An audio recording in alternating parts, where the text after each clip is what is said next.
Bom, boa tarde, pessoal. Todos sejam bem-vindos, né, para mais esse vídeo do Projeto Aprendiz FAEP-Sul.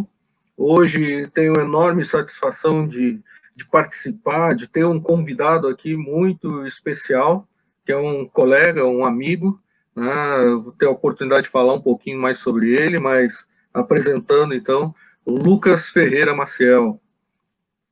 Seja bem-vindo, Lucas. Obrigado, Daniel. Então, é um prazer estar aqui. Galera, ressaltando, né, o que são esses vídeos e qual o propósito dele. Nesse canal do Projeto Aprendiz FAEP-Sul, a gente tem o interesse de, durante a pandemia, trazer temas relevantes, fazer, né, oportunizar um bate-papo, uma conversa sobre informações que norteiam, sim, toda a nossa vida, como no mundo social, orientações, com dicas, com informações, né, questões que possam nos instigar a aprender mais. E por isso, Lucas foi convidado. Como eu já disse, um amigo de longa data, na verdade, eu que sou fruto das políticas públicas de ações afirmativas, né, na universidade. Chego na universidade já com 33 anos, com enormes desafios de todo o processo de escolarização, e aí tem que enfrentar esse novo mundo, que é desafiador.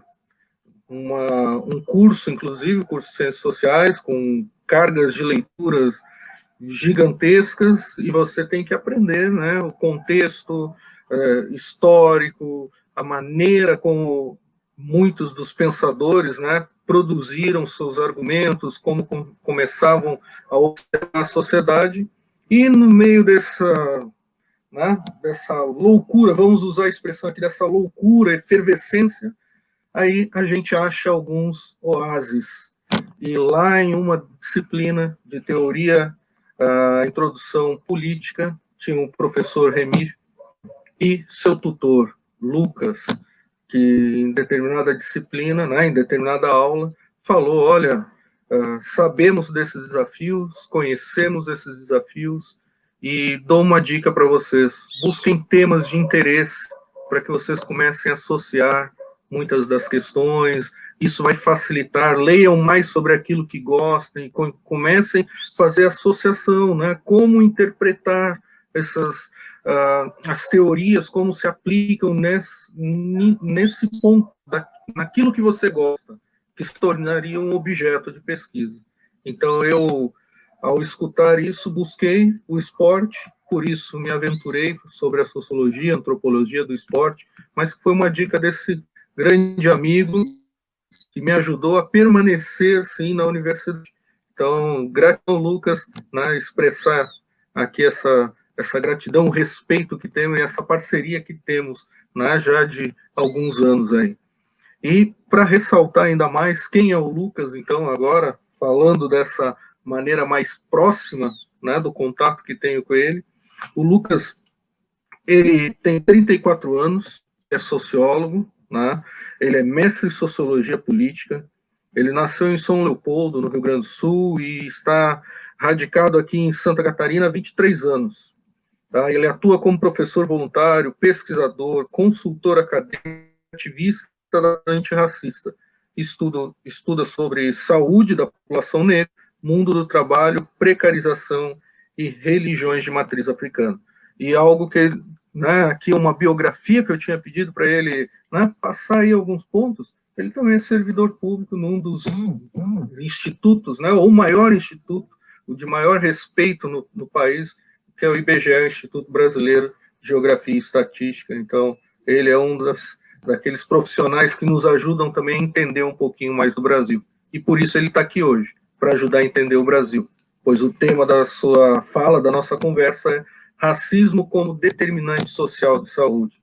Bom, Lucas, e depois de falar tanto aí, né, de fazer toda essa abertura sobre você, me resta só dizer, olha, sinta-se abraçado à distância e já começo perguntando, por que o racismo deve ser pensado na saúde? Como o racismo se manifesta na saúde? Obrigado. Obrigado, Daniel, pelo convite, obrigado pelas palavras, foi uma grande abertura, o papel que a educação tem na vida de transformar as pessoas, de abrir portas, de dar um futuro, é uma verdade incontestável. A educação, ela é capaz de mudar, às vezes, as pessoas de forma radical. E isso não só a educação me mudou, mas mudou várias pessoas que a gente conheceu, né? Então, eu já gostaria de iniciar, antes de adentrar o assunto, falando o quanto é importante a gente estar sempre inserido nos espaços de educação, não só nós, pessoas negras, mas as pessoas periféricas, os alunos pobres, os alunos das quebradas, não abandonarem a escola, não abandonarem a possibilidade de terem um futuro através da educação. Outra coisa, que bom que você lembrou do professor Remy, sinto muita saudade dele, não sei como ele está nessa época de pandemia, ele já tinha passado dos 60 anos quando a gente conheceu ele, então, muita saudade do professor Remy Fontana, com certeza. E agora, sem mais delongas, para poder falar de por que o racismo é um determinante social de saúde, é falar o que significa um determinante social, né? O que no final das contas, a gente acredita no mito do self-made man, que você conseguiria vencer todas as dificuldades e problemas da sua vida bastando querer, né, com a vontade, e nem sempre é assim, né? Ou seja, existem crianças que no Brasil nascem solitárias, de prisões, de presídios femininos, né? Um primeiro dado, isso é um determinante social de saúde, né? Nem todas as crianças nascem em clínicas particulares, em maternidades particulares, então, às vezes, a sociedade diz onde e como você vai nascer, né? A sua vida possui, ao longo da sua trajetória, há vários determinantes, há várias coisas, há várias condições que são impostas, dependendo do contexto social no qual você se encontra. Então, quando a gente diz que o racismo é um determinante de saúde, se diz que a população negra brasileira, por estar inserida num país racista, significa que as suas condições de saúde estão permeadas pelo racismo institucional. Ou seja, a falta de pré-natal, a falta de atendimento, a destruição do programa Mais Médicos, por exemplo, o caso de que a maior parte das vítimas do Covid-19 são negras, e o acesso a recursos, também outra questão como o transplante de órgãos, que as pessoas negras não são as maiores beneficiadas nos transplantes de órgãos, por exemplo. Então, todos os aspectos da saúde, os bens, né, os serviços, eles não são distribuídos de forma equitativa, de forma igualitária. Então, o Brasil, por ser um país racista, ele não permite que as pessoas negras tenham acesso à saúde, a uma vida saudável, como as pessoas brancas e as pessoas de classe média e classe alta também. Outra questão, que é um dado demográfico, né? A gente falou do IBGE, eu sou funcionário público temporário, né? Meu contrato acaba em breve, então eu nem botei na minha biografia essa parte, mas o importante é que dentro da demografia, um dos dados que é a causa mortes, né? Ou seja, pelo que morrem as pessoas, os negros e as mulheres negras morrem de violência muito mais do que as pessoas brancas. A chance aqui em Florianópolis, por exemplo, de se morrer nas periferias é muito maior do que num bairro nobre, né? Não existe tiroteio em Jurerê Internacional, né? Não existe bala perdida nos bairros nobres das grandes capitais, né? É incrível que as crianças negras morrem nas periferias com bala perdida, mas não as crianças ricas, não existe tiroteio na frente de escolas particulares, etc. Ou seja, a violência também é um dado de saúde, né? A causa mortes. A guerra às drogas também é um dado de saúde. Existe a guerra às drogas porque tem que se proteger a saúde pública, seria essa a justificativa, mas como disse uma ministra do Supremo Tribunal, creio que foi a Carmen Lúcia, a guerra às drogas matou mais do que as overdoses, isso não só no Brasil, mas no mundo. Então, o racismo institucionalizado, ou seja, essa prática de discriminar as pessoas negras desde o nascimento, ela ocorre de forma sistemática e rotineira. Uma pesquisa sobre o uso de anestésicos em grávidas, né, em parturientes, em mulheres prestes a dar à luz, mostrou, o pesquisador, ele fez esse levantamento com os prontuários em maternidades do Rio de Janeiro, por exemplo, mostrou que as mulheres negras recebem menos anestésico do que as mulheres brancas, isso na hora do parto. Então, há várias questões que lidamos na área da saúde e que elas são permeadas pelo racismo institucional, a ausência de políticas públicas.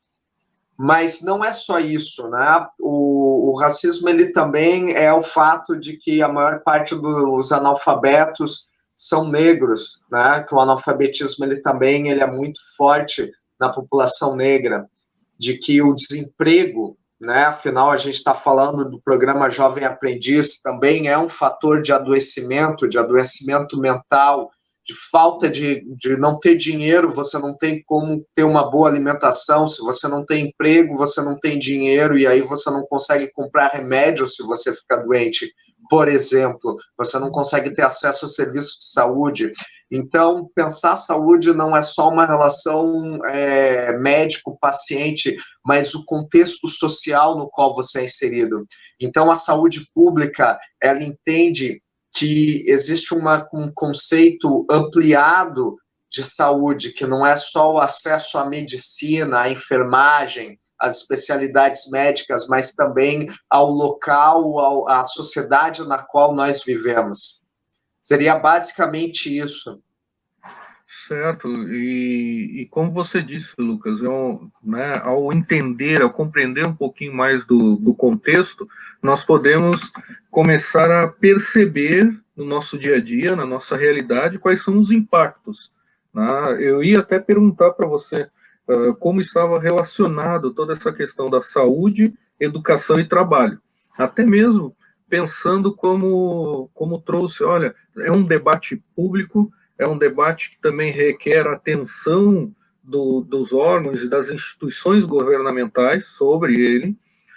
E esses 3 temas que a gente separa aí, saúde, educação e trabalho, sempre estão na crista da onda, né? Qualquer candidatura política, qualquer projeto político, sempre tem saúde, educação e trabalho. Ou até mesmo surge como demanda da população, né? São os 3 temas mais recorrentes. Agora, como pensá-los, ou por que pensá-los a partir dessa perspectiva do racismo? Né? Você já permitiu aí, deu pequenos ensejos, mostrando, olha, a questão da saúde tem impacto aqui na educação, tem impacto aqui no trabalho. Mas queria que você falasse um pouquinho mais sobre isso. Como que, embora todo o contexto a gente continua vendo sempre temas como em caixinhas separados, né, e não consegue ampliar seu contexto, sua contextualização.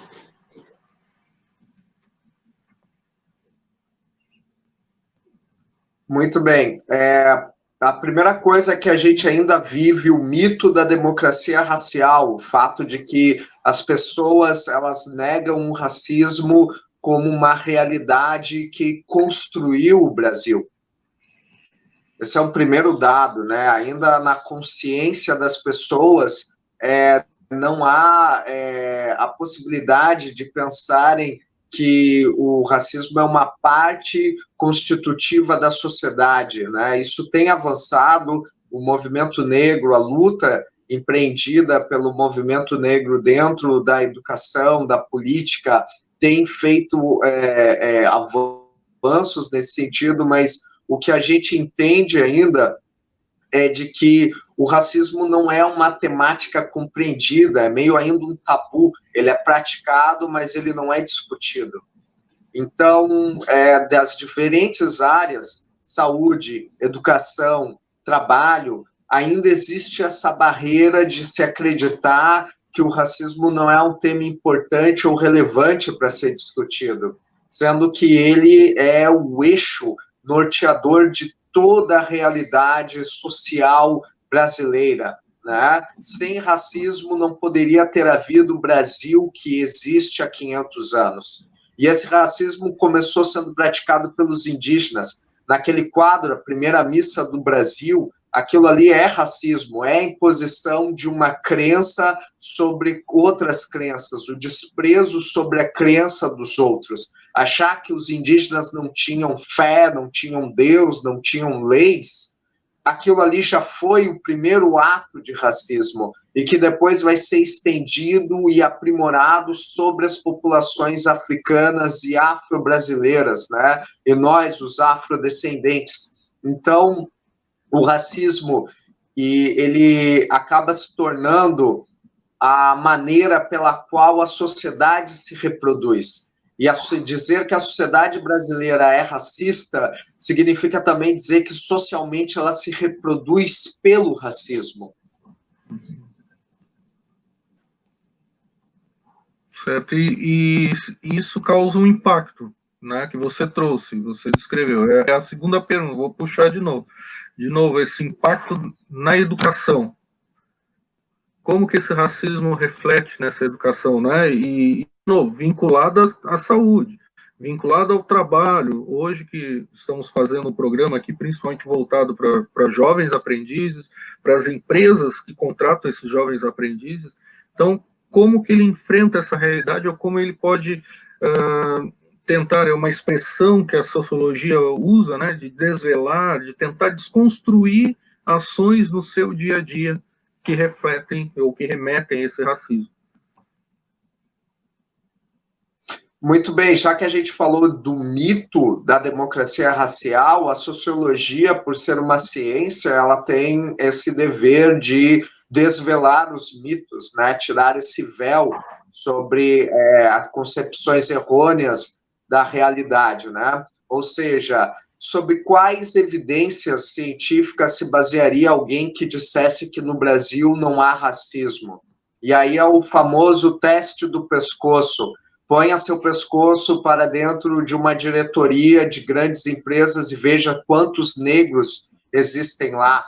Se pergunte quantos negros foram presos por corrupção na Lava Jato, que envolveu mega empresas, bilhões de reais, né? E se pergunte quantos negros estão presos por terem pequenos furtos ou pequenas quantidades de entorpecentes. Né? O acesso à justiça, o acesso aos cargos, o acesso à educação de qualidade, o acesso a uma saúde de qualidade, isso ainda está muito longe do satisfatório. O Abdias do Nascimento, quando ele foi deputado federal, no começo da década de 80, ele criou um projeto de lei que instituía cotas para as empresas públicas e privadas para que contratassem pessoas negras. Né? Houve já esse projeto no começo dos anos 80, soterrado porque ainda o mito da democracia racial imperava, ou seja, as empresas não contratam negros e, ao mesmo tempo, afirmam que não discriminam. E quando contratam para os cargos menos remunerados. Né? Ou, como disse um diretor de uma grande empresa, não contrato negros. Né? Há essa matéria aí mostrando que, né, que a pessoa praticava o racismo de forma ativa, consciente, orgulhosa.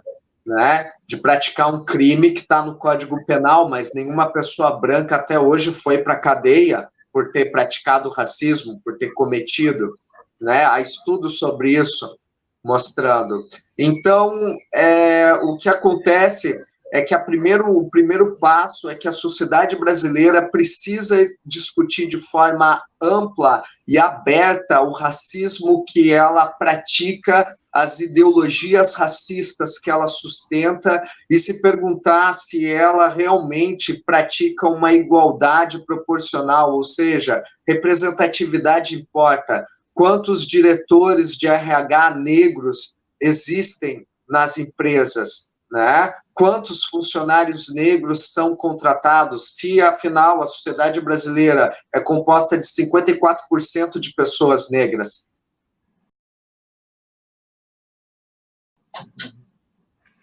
E você trouxe bem essa questão das políticas de ações afirmativas. Elas são um mecanismo possível para tentar transformar a realidade. Mas, de novo, elas só existem, né, aquilo, como toda lei, só existe porque, dentro de um princípio moral, ético, porque as práticas, né, civilizatórias impõem, exigem uma lei para que as ações possam ser cumpridas. Tá? Agora, qual é a maneira que nós, sem, muitas vezes, eu não sou negro, não sou indígena para participar das políticas de ações afirmativas, ou estudante de escola pública, né, que também nós esquecemos muitas vezes que as ações afirmativas também envolvem a maior porcentagem são estudantes de escolas públicas, né, e negros, indígenas têm um certo percentual. Mas essas, de novo, são leis, são ações que impõem algo à sociedade. Agora, como eu, no meu dia a dia, eu posso ajudar a transformar, ou como eu posso pensar uma transformação? De que maneira você vê? Você descreveu, olha, está aí, é um racismo estrutural, mas como eu posso transformar isso? Bem, como diz um dos mestres de capoeira que eu sigo no YouTube, o mestre Coyote, na era da internet, a ignorância é uma opção. Então, o conhecimento, ele está aí, né? A pessoa precisa, a primeira coisa é vencer aquele jogo do ego, de dizer que não é racista, né? De que nasceu numa sociedade extremamente racista como a brasileira e de que não é racista, então não precisa estudar, não precisa se informar, não precisa pesquisar, não precisa buscar. Então, né, para citar o velho Kant, sapere aude, né? Ouse saber. Ouse desafiar o racismo, porque ele só pode se sustentar na ignorância.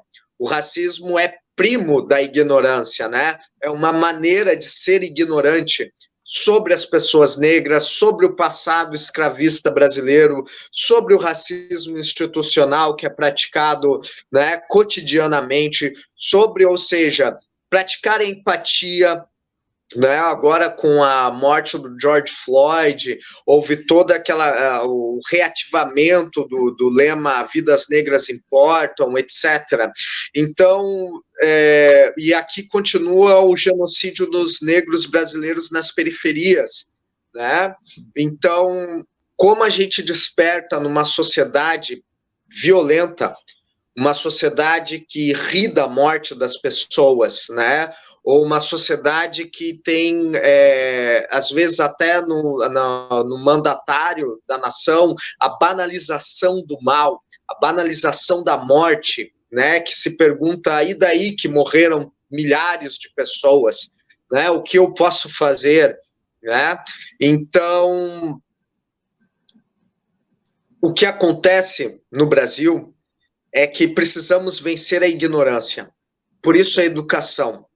Por isso a educação ela é tão importante, ela é um como é um drama civilizacional. A gente precisa sair da barbárie, A gente precisa sair da glorificação da violência, a gente precisa sair da ostentação da imbecilidade, do orgulho da ignorância, né? Ou seja, a gente precisa tomar vergonha na cara e estudar.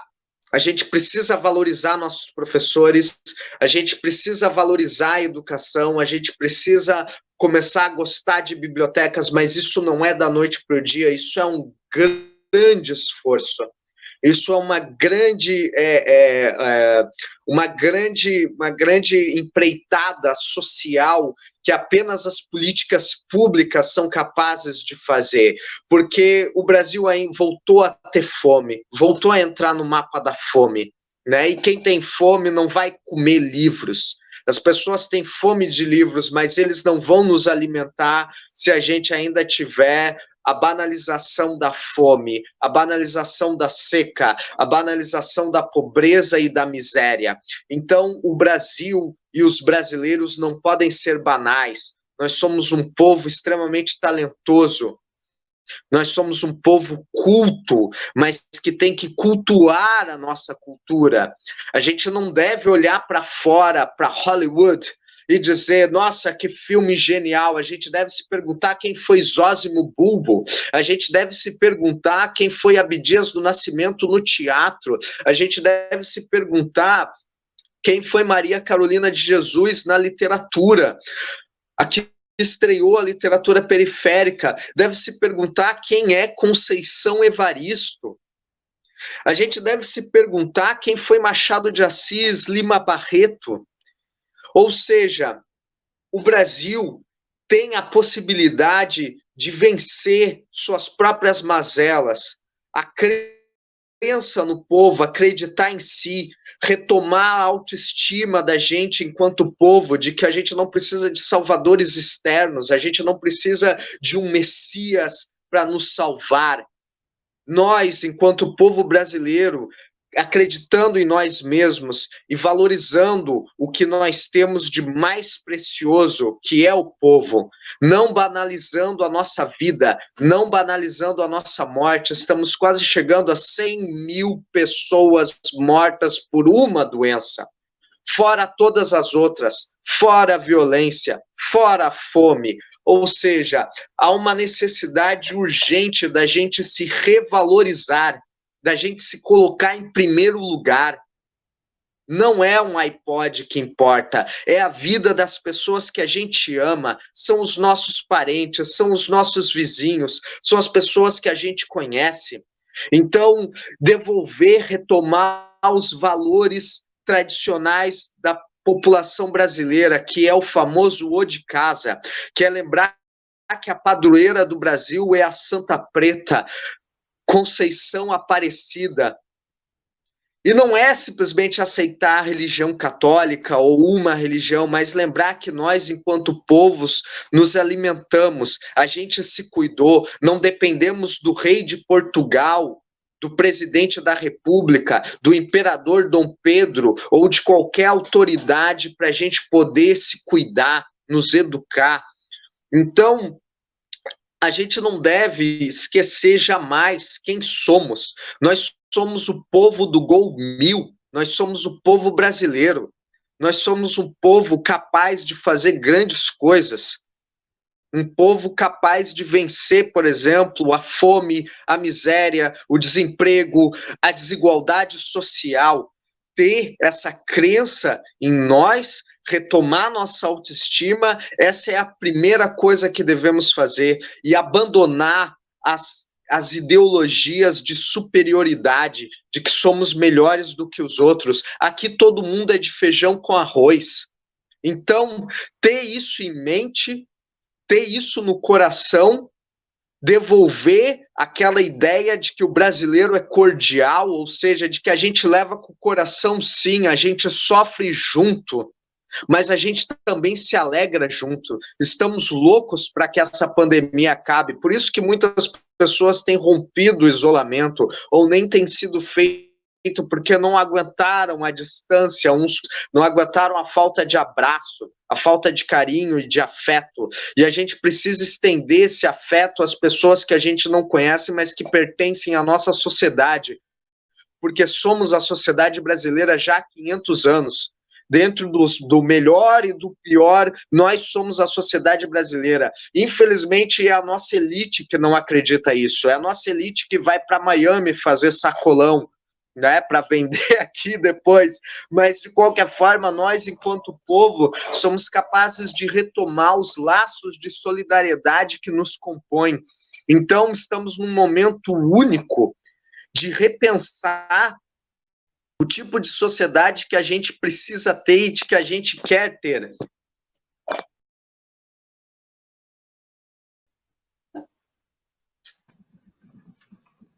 Nossa, Lucas, fico, né, extasiado, encantado sempre ao ouvir você falar, e principalmente pelo posicionamento, porque são assertivas, né, são pontos ali essenciais para a mudança, para a transformação.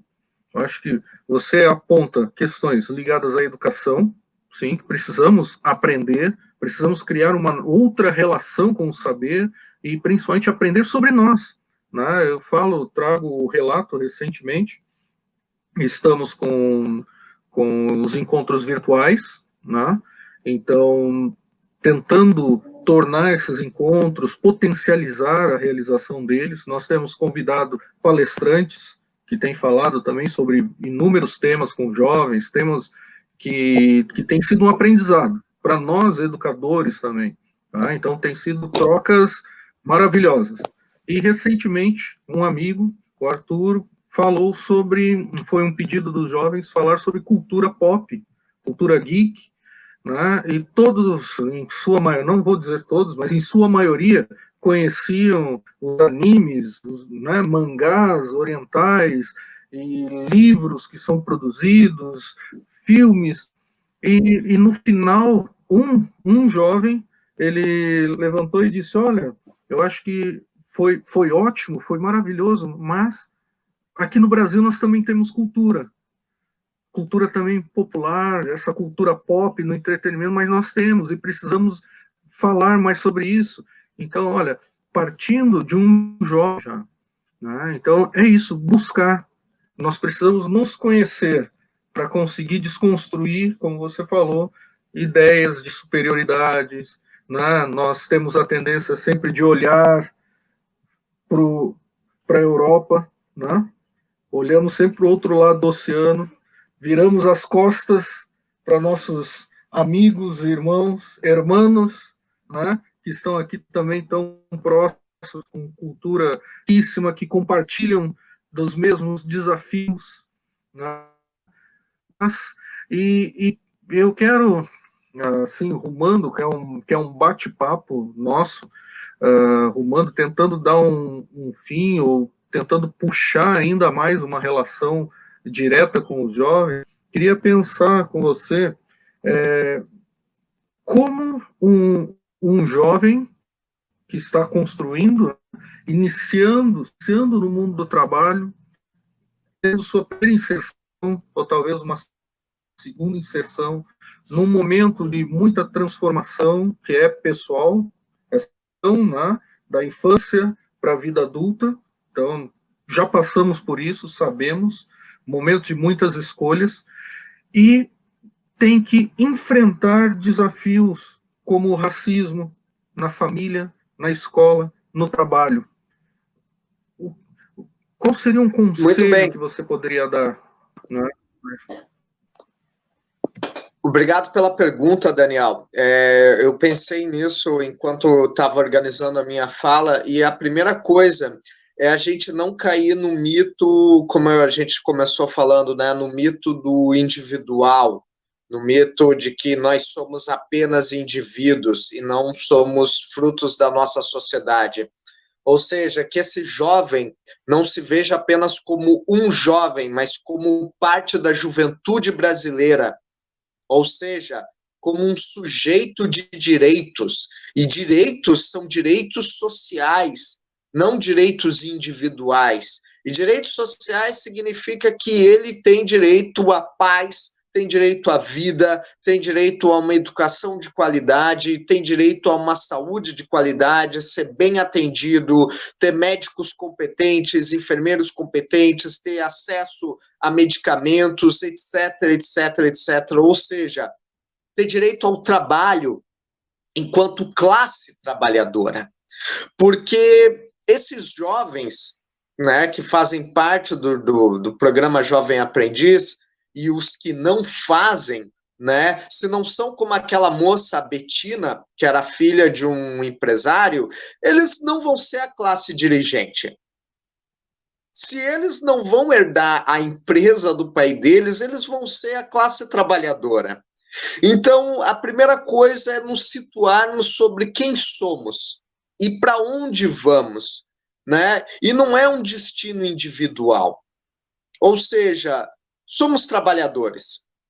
Nós somos trabalhadores, somos frutos da classe trabalhadora também. E quem trabalhou por 300 anos exclusivamente no Brasil foram os negros, porque os indígenas foram dizimados. A escravidão brasileira dizimou as culturas indígenas, as tribos, as civilizações indígenas, sobrando as civilizações africanas, as tribos africanas e ao povo afro-brasileiro, porque daí o racismo vai destruir esses antigos laços e criar um povo que trabalha sem receber nada.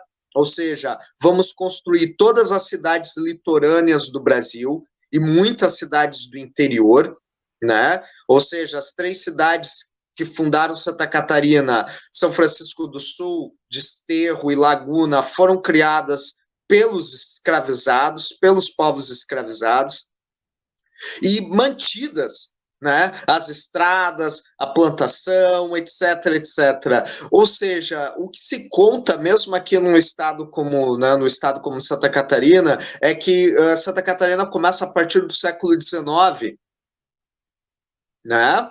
A ideia das pessoas, né, é que teve que se esperar 300 anos para os imigrantes virem com passagem comprada pelo governo brasileiro, com terra cedida pelo governo brasileiro, com subsídios e instrumentos para que Santa Catarina fosse construída. E claro que não, Lages também foi construída por pessoas negras.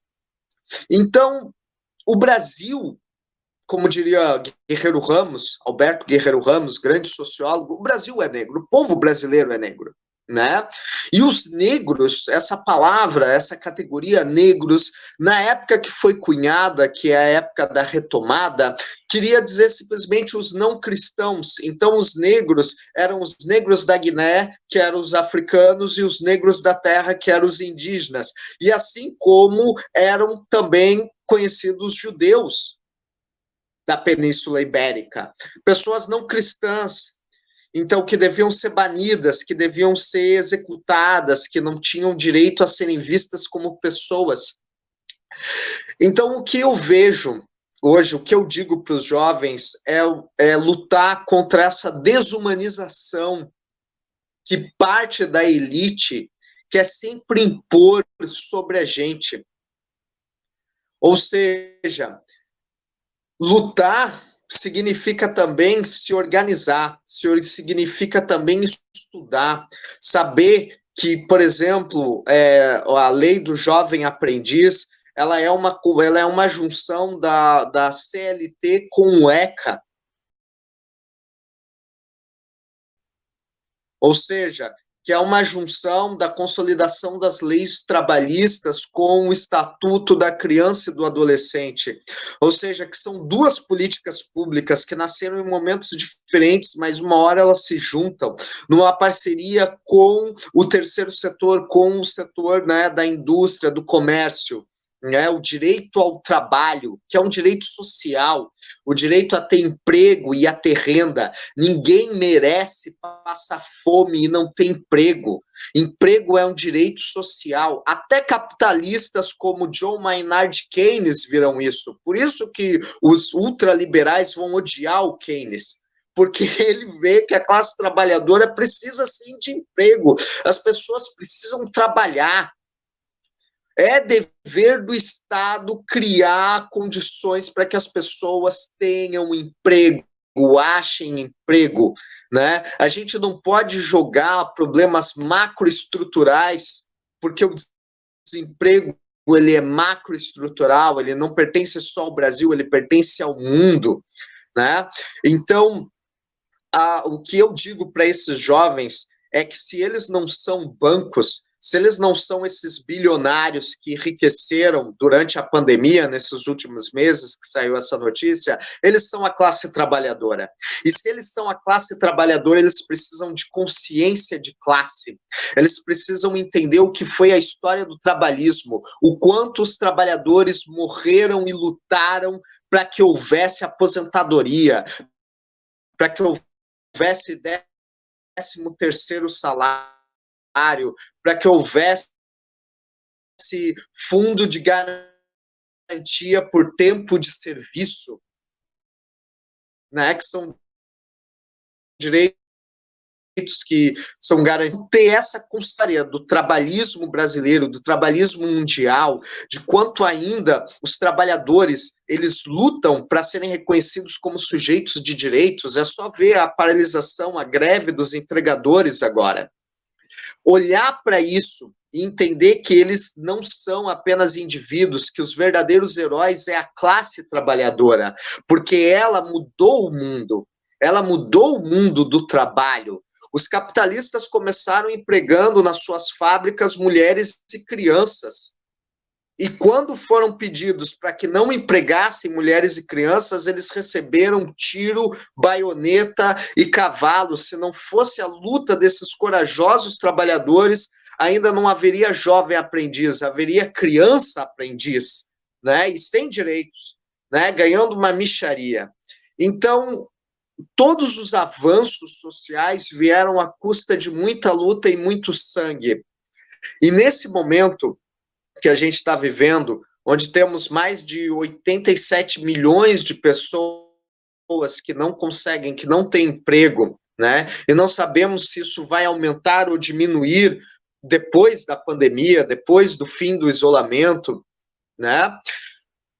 É necessário a gente entender que é preciso organização, né, dos trabalhadores, e desde os jovens aprendizes, se organizarem, conversarem, se reunirem em grupos, né, conversarem sobre seus direitos, conversarem sobre o que está bom ou está ruim nos seus ambientes de trabalho, debaterem sobre seus ambientes de trabalho. Então, a ignorância, retomando o assunto, né, a ignorância, ela só serve às elites. Manter o povo na ignorância é uma estratégia de dominação. É importante que os trabalhadores não saibam sobre si. É importante para a elite que os negros não saibam sobre sua história. É importante que eles fiquem apenas com a história de que eram escravos e foram libertados pela princesa Isabel com sua caneta mágica. Ponto.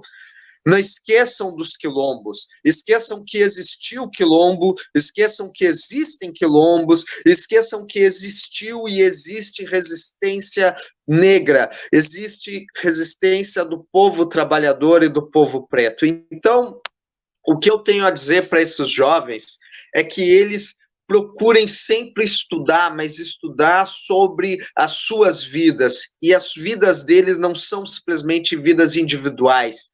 Se eles são filhos da classe trabalhadora, a vida deles também é a vida da classe trabalhadora. A história deles não é só uma história que começou no século XXI, é uma história que começou com a colonização, com a resistência à escravidão, porque os negros, os indígenas, as pessoas de origem africana foram as primeiras trabalhadoras aqui.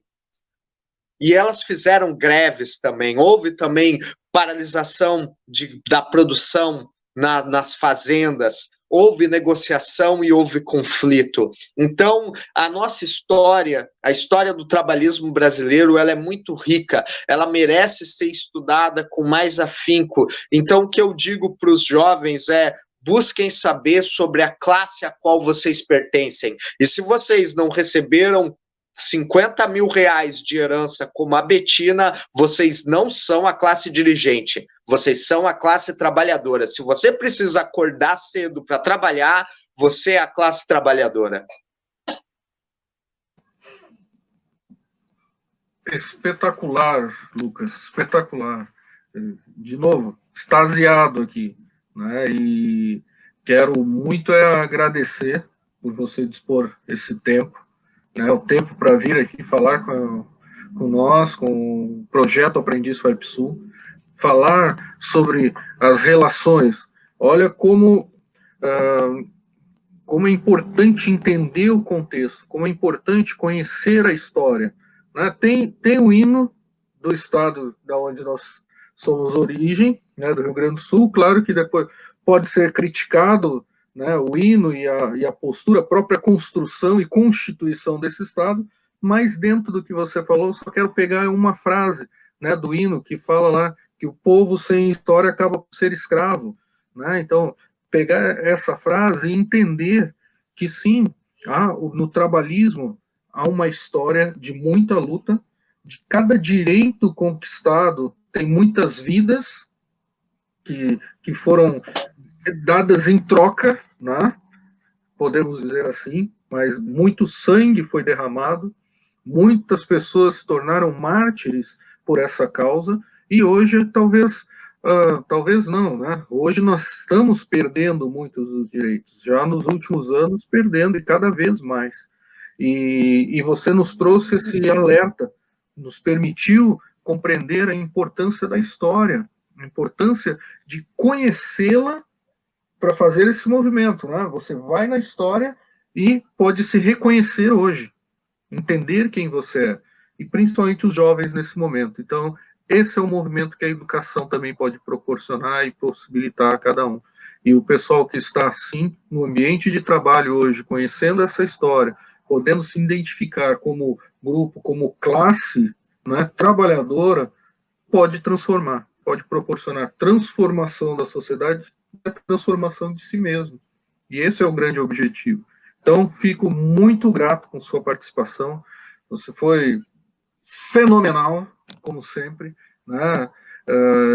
Semana passada, estava conversando com um outro amigo, também convidando ele para uma outra atividade e tal, e ele disse, pô, Daniel, você vai me chamar? Não, é o pessoal que está à minha volta, eu quero mostrar para outros, esses são meus amigos, eles pensam assim, sabe por quê? Hoje eu sou assim, é por causa desses caras, tá? Desses amigos, amigas que estão à minha volta. Esses que eu estou trazendo para que participem com palestras, com conversas, eles é que fazem ser também quem eu sou. Então, sou muito grato por trazer aí mais uma parte, né, de mim, das maneiras de pensar, das trocas, das conversas, né, dos, vamos dizer aqui, das angústias, muitas vezes também nessa sociedade, né?